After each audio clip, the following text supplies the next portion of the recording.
Hello friends, अस्सलाम वालेकुम and welcome to reality stories. दोस्तों, ये 2014 का साल था। एक औरत अपने शौहर के साथ हमारे मुल्क पाकिस्तान के सूबे खैबर पख्तूनख्वा में मौजूद थी। इस औरत का नाम सिल्वी यास्मीना था। ये औरत बेसिकली फ्रांस से थी। इसका शौहर पाकिस्तान से ही था। ये दोनों बर्तानिया से पाकिस्तान आए थे। लेकिन ये औरत कहाँ जानती थी कि अगले 12 साल इसे एक कैद में रखा जाएगा। एक ऐसी कैद जिसका वहमो गुमान भी इसे नहीं था। दोस्तों, ये औरत सिल्वी फ्रांस में पैदा हुई थी।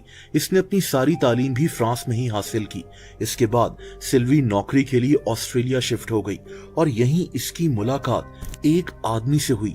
एक आदमी जो हमारे मुल्क पाकिस्तान से था। इस आदमी का ताल्लुक खैबर पख्तूनख्वा के इलाके खैबर से था।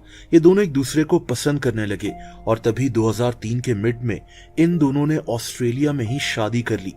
ये आदमी ऑस्ट्रेलिया में इलीगली रह रहा था, यानी इस आदमी ने खुद को लीगल करने के लिए ही सिल्वी से शादी की होगी। बहरहाल शुरू के कुछ साल इनकी जिंदगी नॉर्मल तरह से गुजरी। ऑस्ट्रेलिया में ही इनके 2 बच्चे भी पैदा हो गए। इसके बाद ये फैमिली ऑस्ट्रेलिया से यूके शिफ्ट हो गई, यूके के शहर बर्मिंघम में। यहाँ इनका एक और बच्चा पैदा हो गया।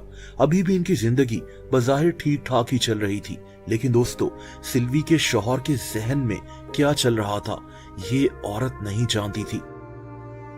2014 में सिल्वी के शौहर ने इसे एक ऐसी खबर दी जो बहुत अफसोसनाक थी।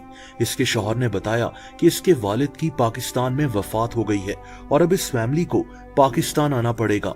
जाहिर सी बात है कि अपने ससुर की वफात की खबर सुनकर सिल्वी ने फौरन बैग्स पैक किए और अभी अपने शौहर के साथ पाकिस्तान आने के लिए तैयार हो गई।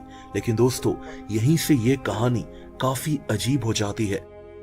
ये दोनों मियां बीवी जिला खैबर के एक इलाके बाड़ा के एक गांव में पहुंच गए। यहाँ एक मकान बना हुआ था। इस मकान की हालत बहुत खस्ता थी।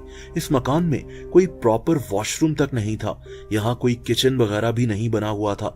सिल्वी को हैरत तो हुई होगी कि इसका शौहर इसे इस मकान में रखेगा। लेकिन दोस्तों, ये औरत ये नहीं जानती थी कि अगले 12 साल यही जगह इसका और इसके बच्चों का घर होगा। दोस्तों, सिल्वी फिर यूके वापस नहीं गई। इसी घर में इसके 2 मजीद बच्चे भी पैदा हो गए। लेकिन इसके शौहर ने अपने बच्चों को कभी स्कूल तक नहीं भेजा। जो बच्चे यूके में पढ़ाई कर रहे थे वो भी अपनी तालीम जारी नहीं रख सके। सिल्वी को भी इस घर से बाहर निकलने की इजाजत नहीं थी। इसको किसी पड़ोसी या रिश्तेदार से मिलना भी मना था। सिल्वी को फोन वगैरह इस्तेमाल करने की भी इजाजत नहीं थी।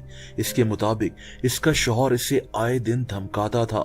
इस पर फिजिकली और मेंटली भी तशद्दुद होता था। इसके बच्चों ने कभी बाहर की दुनिया ही नहीं देखी थी और तभी जो बच्चे इस जगह पैदा भी हुए, ये बच्चे भी फ्रेंच जबान में ही बात करते थे, क्योंकि सिर्फ इनकी माँ इनके साथ होती थी।